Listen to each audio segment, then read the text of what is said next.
Do you recognize this person? Michael Abbott. Of course. Did you recognize him when you were watching the show? So Yes. unfortunately, he posted this before I watched Yeah. it. Ah, I was like, God, that guy looks familiar. But then when he started talking, I was like, oh, that's Michael Abbott Jr.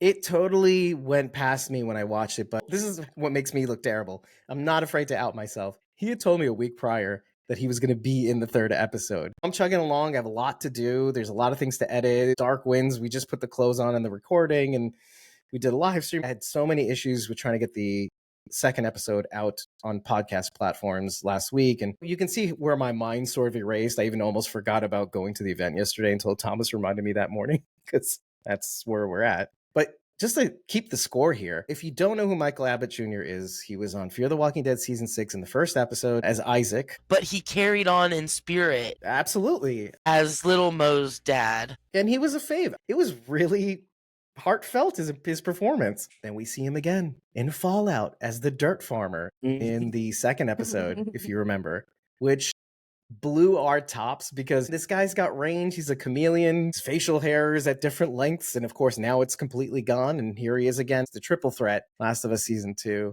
in the second episode. So he was in the second episode of Fallout, second episode of The Last of Us, in the second season, obviously. He was in the first episode of Fear the Walking Dead because it's his first introduction. Okay, everybody? Cut him some slack. Let me just show you a couple more photos from his Instagram. There's him with the kid behind the scenes. And I like the little chairs. Look at that. Look at the chairs. It's pretty cool for season 2.